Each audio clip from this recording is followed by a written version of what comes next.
VM خلیل الرحمان channel میں آپ کا خیر مقدم ہے۔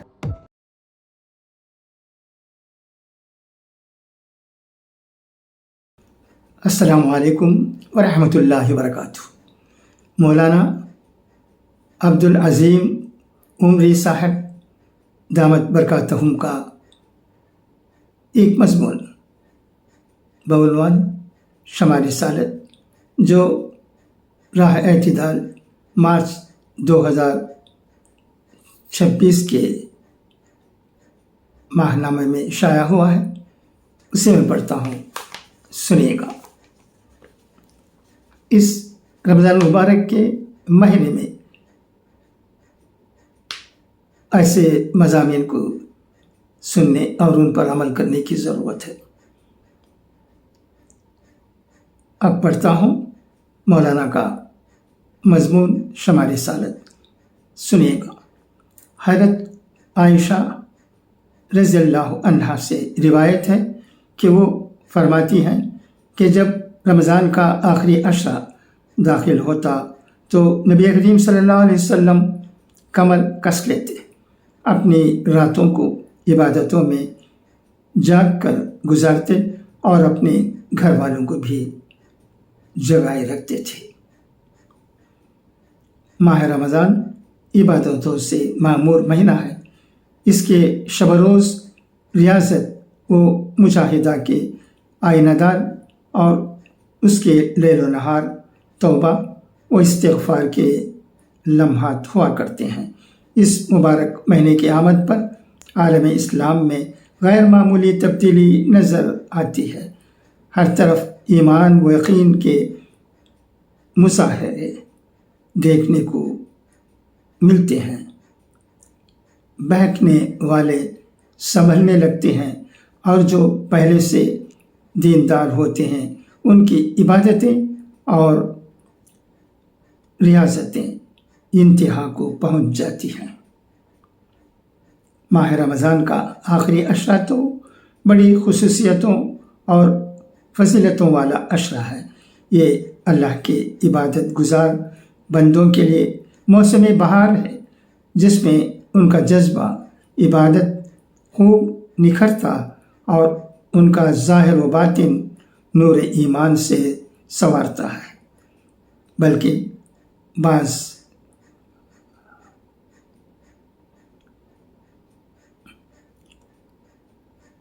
ناحیوں سے یہ کہا جا سکتا ہے کہ سال بھر کے 360 دنوں میں اس عشرے سے زیادہ افضل دن پائے نہیں جاتے، اس لیے کہ رمضان کی دیگر ساری عبادتوں کے ساتھ ساتھ اعتکاف، شب قدر کی تلاش اور راتوں میں ہونے والی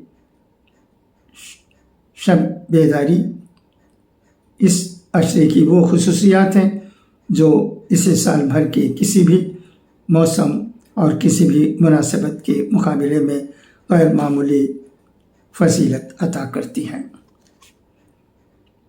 مذکورہ حدیث میں ام المؤمنین عائشہ صدیقہ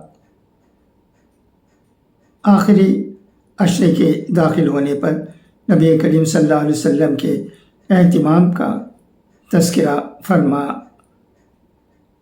رہی ہیں کہ جیسے ہی آخری عشرہ آتا آپ عبادت کے لیے کمر کس لیتے اور اس عشرے کی ساری راتیں عبادت میں گزارتے، نہ صرف خود بلکہ اپنے گھر والوں کو بھی پورا عشرہ جگائے رکھتے۔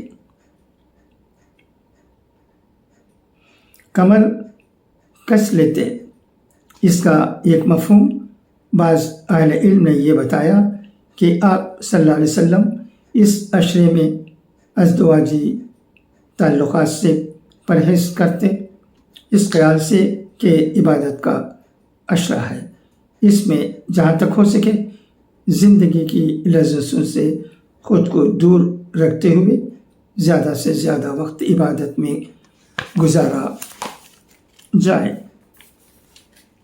وہ کہ اس عشرے میں ازدواجی تعلقات قائم کرنا ناجائز تو نہیں ہے۔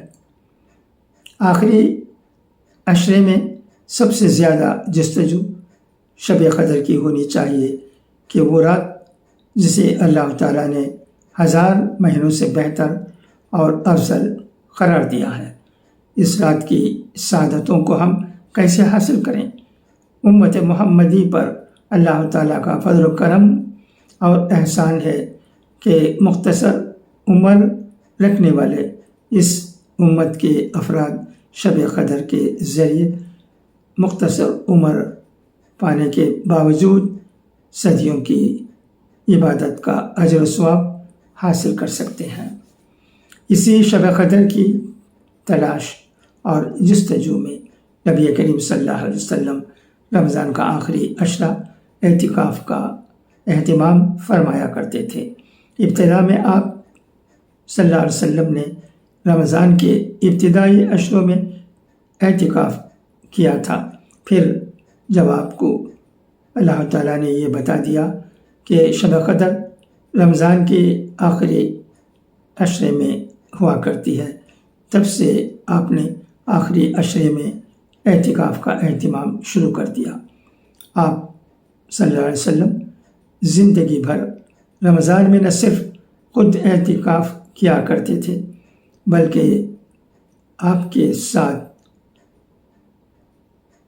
ازواج مطہرات بھی اعتکاف کیا کرتی تھیں۔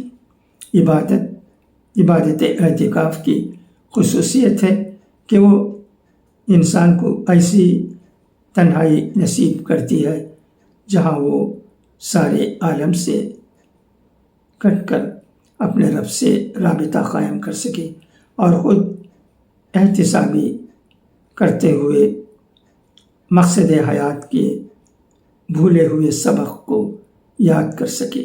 یہی وجہ ہے کہ ہم دیکھتے ہیں کہ ہر سال اعتکاف کے نتیجے میں کتنے ہی لوگوں کی زندگیاں اصلاح اور سدھار کی ڈگر پر چل پڑتی ہیں۔ اعتکاف کی مسنون مدت تو پورا آخری عشرہ ہے، تاہم اس سے کم مدت کے اعتکاف کی بھی گنجائش ضرور ہے۔